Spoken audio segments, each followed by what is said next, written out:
Welcome back. We're here to preview Saturday afternoon's Premier League match between Norwich and Swansea.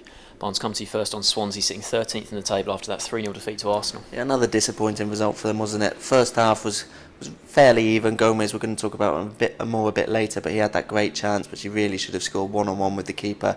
Didn't get that, and then Arsenal come with 3 second-half goals, put the game beyond them, and just a really disappointing result for them. The Koscielny one was the big talking point. Should that have been allowed? Fabianski thought he got fouled, but even you've got to play to the whistle. The Swansea players, I would be really disappointed if them if I was Gary Monk. The way that they just stopped playing. Ki Sung-young, he had the chance to close the gap on the line, but he just stood there watching play go on because Koscielny had a simple finish.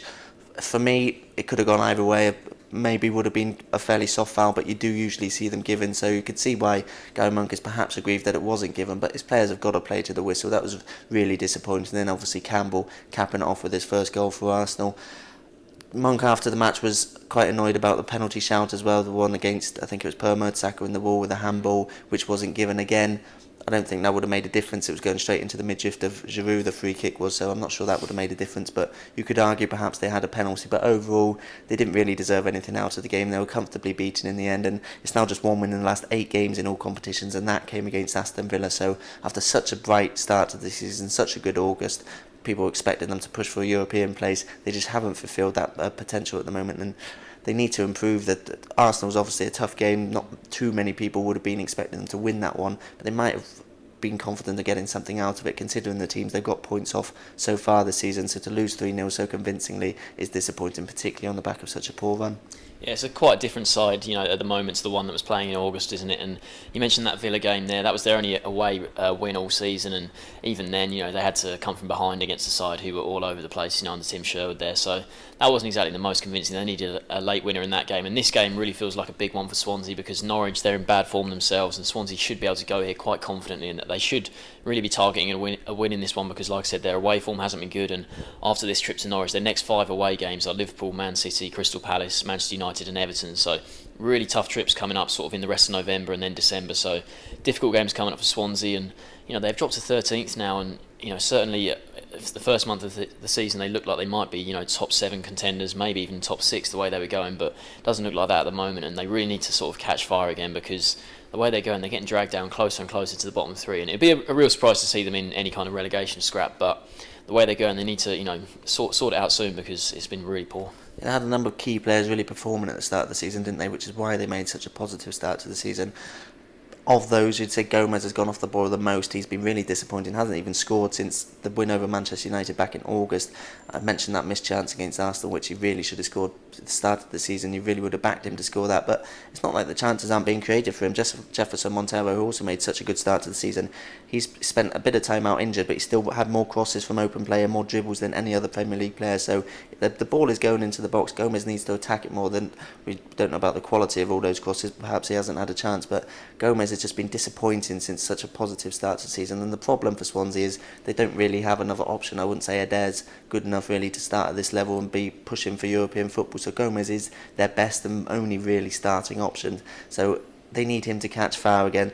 Only 4 teams have scored fewer than their 12 goals in the league so far, which tells you all the problem you need to know about their struggles recently. So they need those forward players, in particular Gomez, to catch fire, because the likes of Ayew, Montero, Sigurdsson, they're doing okay. They're not setting the world alight, but they're doing okay. Gomez is the one who needs to improve most. Yeah, and this game does offer him a decent chance to do that. They go to Carrow Road, and Norwich lost 5 on the bounce in all competitions if you include their penalty shootout defeat. So it was a dreadful month for them, and last time out they go to Man City and away at the league leaders. Never an easy game for them, and they did end up losing only to a late penalty. So it was a better performance, but even then it's still another defeat for them. And the goal they conceded, the Otamendi goal, you have to just say that was a really good header from him. Perhaps they could have defended the set piece a bit better, but a great header. And then the goal they did score was a complete gift, wasn't it, from Joe Hart? He was backpedaling on the line, and you could see he was trying to, he was wary about going too far into his goal, but it was a terrible mistake, and Cameron Jerome just gobbled it up.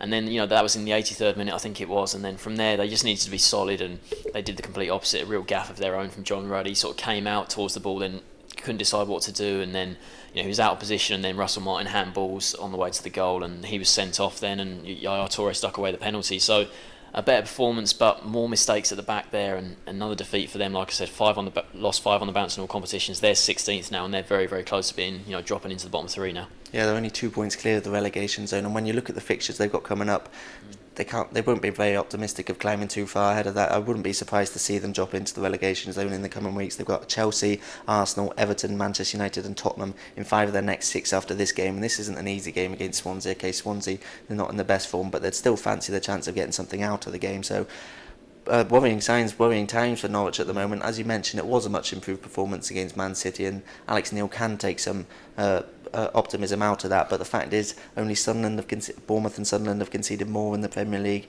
We mentioned they're languishing close to the bottom of the table, and they've only won 1 of their 5 home games in the Premier League this season, and that was against Bournemouth, who, as we know, are struggling themselves. So it is worrying signs for Norwich at the moment. They need to improve quickly, but with that run of fixtures coming up, I can't see it coming in the next few weeks. 2 teams, in desperate need of a win here, and in recent times this fixture's had a lot of goals. There's been 25 goals in the 6 Premier League meetings between the two. See goals again in this one? I do see goals. It's a tough one to call with Norwich because they were better against Man City, and as you say, the league leaders needed that late penalty to get the victory. So I can see them making a game of it, but Swansea, I do think they're going to come good again soon. I'm going to go for a 2-1 away victory. 2-1, yeah. I fancy Swansea to win it as well. I think it could be. Don't think there will be too many goals in this one. I think it's a big game for both clubs, and I think it could be quite tight. And I'm going to go for a 1-0 away win. So both picking Swansea to win this one. Thanks for joining us.